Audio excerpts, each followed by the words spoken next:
Você certamente tem curiosidade de saber como que é a Nova Jerusalém, a cidade especial que Deus preparou para cada um dos seus filhos. E através da inteligência artificial a gente vai conseguir contemplar aproximadamente como que é essas imagens que a Bíblia descreve. A gente consegue imaginar, mas olhando através da inteligência artificial você vai ter uma noção um pouco mais clara, porque tem coisas que talvez você ache que é, mas talvez você não prestou atenção em detalhes que a Bíblia fala. E para começar, será mesmo que o muro da Nova Jerusalém é de uma pedra vermelha? Em Apocalipse, capítulo 21, versículo 18, fala: "E a construção do seu muro era de jaspe, e a cidade era ouro puro, semelhante ao vidro límpido."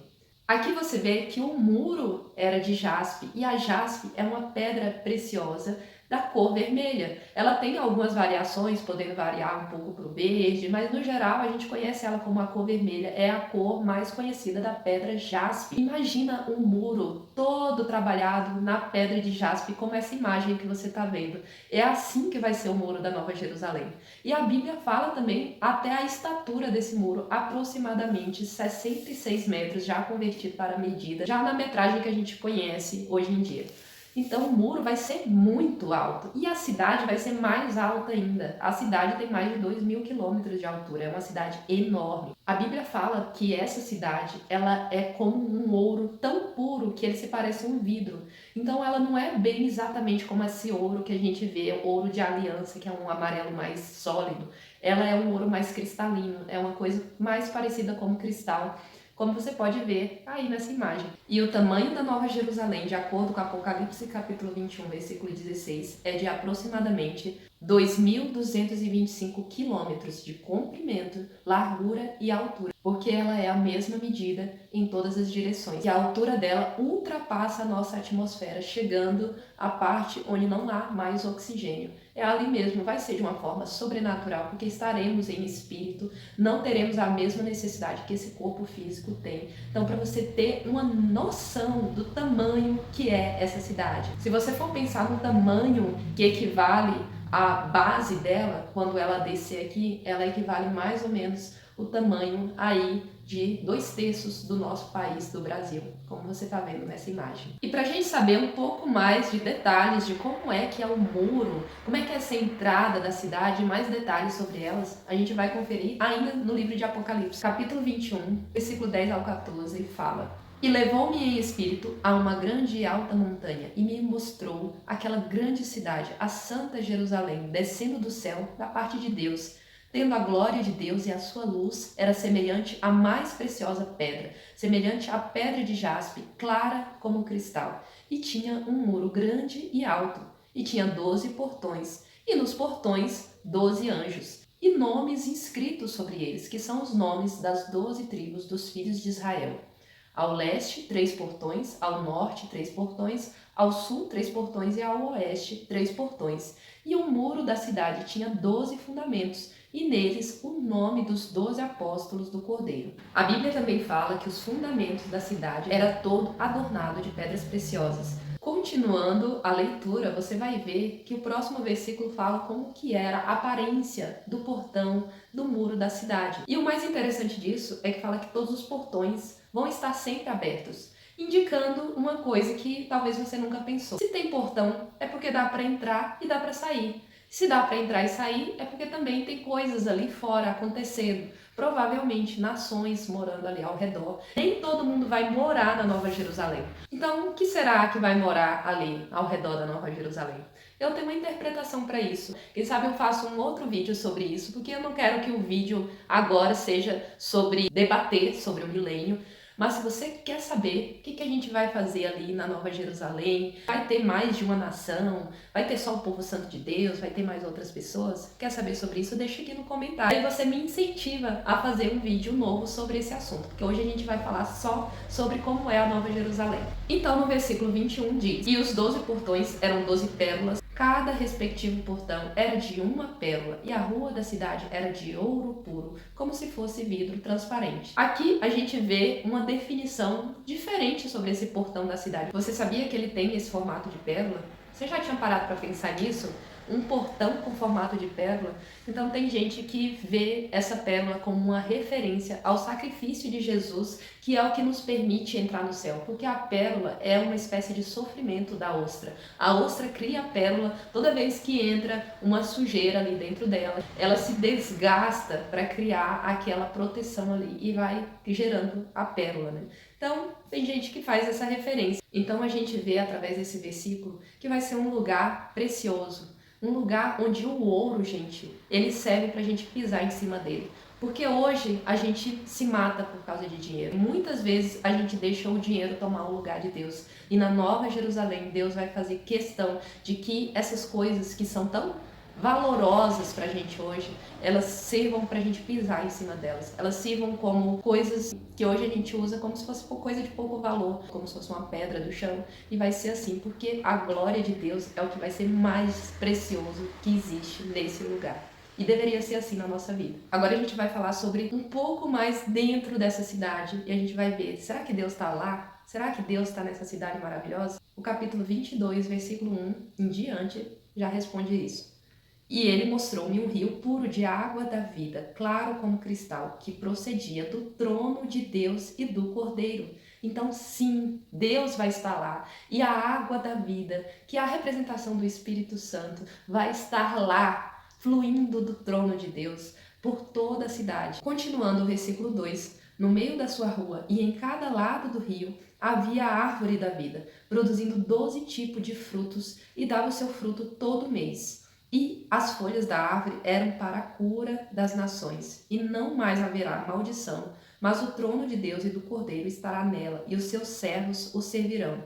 E eles verão a sua face, o seu nome estará nas suas testas. E ali não haverá noite, e eles não necessitarão de lâmpada nem da luz do sol, porque o Senhor Deus os ilumina, e eles reinarão para sempre e sempre. E agora eu sei, você está morrendo de curiosidade de saber se os animais vão estar no céu. Eu quero que a Bíblia lhe responda isso. Vamos abrir a Bíblia e ver o que a Bíblia fala? Em Apocalipse, capítulo 5, versículo 13, diz: E cada criatura que está no céu, e na terra e debaixo da terra, assim como as que estão no mar, e tudo que neles há, eu as ouvi dizendo: bênção e honra e glória e poder sejam àquele que está sentado sobre o trono e ao Cordeiro para sempre e sempre. Nesse versículo, João tem uma visão do céu e ele vê os animais ali, junto com Deus, glorificando ao Senhor, falando santo, santo, santo. E também ele vê os anjos, ele vê o livro da vida, ele vê o Cordeiro, ele vê tudo que está no céu.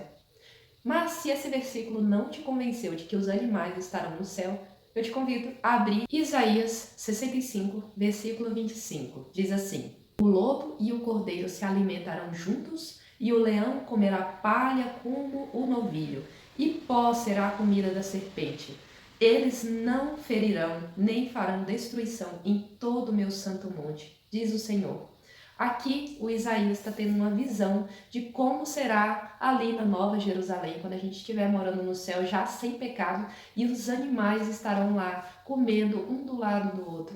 Também a Bíblia fala que será um lugar de tanta paz, de tanta restauração de como deveria ser ali no Jardim do Éden, que as crianças vão brincar carregando os cordeirinhos, carregando o leão, carregando o bezerro, puxando pela mão, puxando pela corda. Aqui a gente vê como vai ser um lugar de restauração da paz, onde não haverá mais pecado, nem morte e nem dor. Vai ser tudo e mais um pouco do que você imaginou.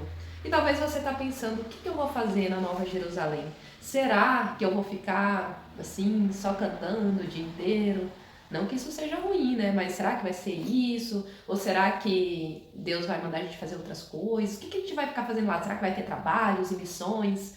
Eu vou te falar que na minha interpretação da Bíblia, a gente vai ter coisas para fazer. Porque aqui em Isaías capítulo 65, que a gente acabou de ler, um pouco antes nos versículos anteriores, fala sobre isso. Sobre o que estaremos fazendo lá na Nova Jerusalém. Se essa é a dúvida, Vamos deixar a Bíblia responder. No versículo 21 fala: e eles construirão casas e nelas habitarão, e eles plantarão vinhas e comerão dos seus frutos. E continuando no 22 fala assim: eles não construirão e outro habitará, eles não plantarão e outro comerá, porque como os dias de uma árvore são os dias do meu povo, e meu eleito desfrutará longamente do trabalho das suas mãos. Aqui está falando que a gente vai trabalhar em vinhas, construindo casas. Então fica alegre porque vai ter muita coisa para você fazer no céu. E a minha interpretação da Bíblia é que do jeito que você vive aqui na terra vai refletir diretamente a forma como você vai viver lá no céu. Se você faz pouco aqui na terra, não terá tantas regalias lá no céu. Vai ter umas coisas que vai ser um pouco mais difícil para você. E se você já faz bastante coisa para Deus aqui na terra, lá na eternidade você vai ganhar bastante regalia. Você vai já chegar numa casinha melhor, você já vai chegar com alguns benefícios a mais. Aí você deve estar pensando, de onde é que eu tirei isso? Essa menina tá ficando doida? Eu só estou usando uma outra palavra diferente para uma palavra que com certeza você já deve ter ouvido falar, que é galardão. Sabe o que é galardão? É recompensa. Jesus fala para a gente ajuntar tesouros no céu, onde a traça e a ferrugem não corroem. Porque é lá onde está o nosso galardão. É lá que a gente precisa ajuntar tesouros. Então você já imaginou você chegar ali no céu e de repente você, por ter servido bem aqui a Cristo, você vai ganhar mais suplementos ali para trabalhar na tua horta. De repente você vai ter mais algum tipo de ajuda ali para a construção da sua casa no céu. Em Apocalipse, capítulo 22, versículo 12, fala assim: eis que eu venho rapidamente e a minha recompensa está comigo, para dar a cada homem conforme a sua obra. Então aqui fica muito claro que existe uma recompensa de acordo com o que cada pessoa fez. Agora você pode e você tem a liberdade de pensar como que você acha que é essa recompensa. Se é você ter paz, se é você ter alegria. Na minha interpretação, eu penso ser alguma coisa relacionada aqui com a vida do cotidiano da Nova Jerusalém. Porque para mim, me parece que vai ser um pouco mais parecido com a vida que a gente leva aqui hoje em dia. Acredito que a gente vai continuar tendo que plantar, acredito que a gente vai ter que continuar cuidando do planeta, cuidando da nova terra que a gente recebeu. Acredito que Deus vai mostrar pra gente coisas pra gente fazer diferente do que a gente faz aqui hoje. Olha quanto plástico que a gente consome, olha as fraldas descartáveis que as pessoas todo dia gastam, jogam fora, e são fraldas que não se degradam, que são produtos que não se decompõem e eles ficam ali matando a natureza. Você já pensou nisso? É um assunto muito ecológico para você, mas já pensou que lá no céu talvez você vai receber um treinamento sobre isso e quem sabe Jesus vai dizer para você, olha, a partir de hoje você vai ter que fazer isso aqui, isso aqui, isso aqui assado, e é uma coisa que vai ser totalmente nova para você. O quê? Como assim? Então, a gente vai aprender a cuidar dessa nova terra que a gente vai receber. Então, pensa nisso. E assim, é muito gostoso pensar no céu, né? É muito gostoso ficar pensando em todas as coisas maravilhosas que a gente vai viver lá. E eu me pego, às vezes, um tempão assim, pensando. Toda vez que eu vejo alguém que tá triste, eu falo sobre esse tema da Nova Jerusalém, não tem como alguém não se alegrar. Não tem como alguém se encher de esperança de novo. Não tem como alguém não pensar coisas boas e se alegrar o coração. E sabe o que eu quero? Eu quero chegar lá no céu e descobrir que tudo que eu fiz de bom aqui na Terra resultou em uma coisinha melhor para mim lá no céu. De repente, uma casinha melhor para eu morar. De repente, eu vou ter ali, quem sabe, mais insumo para construir um telhado melhor para minha casa. Porque eu acredito que vai ter sim algum tipo de recompensa nesse sentido. Você concorda? Acha que não? Acha que eu viajei? Acha que é de outra forma essa recompensa? Escreve aqui no comentário e já deixa o seu like, porque isso me incentiva a fazer outros vídeos. Eu sei que esse canal aqui atrai um público muito seleto. É só realmente quem leva Deus a sério. É só realmente quem quer viver o reino de Deus. Então eu sei que vai crescendo aos pouquinhos, né? Mas vai atingir o público certo. A pessoa certa é você aí que está assistindo o vídeo. O meu obrigado por ter chegado até aqui. Compartilhe com alguém que acha interessante esse assunto e até o próximo vídeo. Tchau!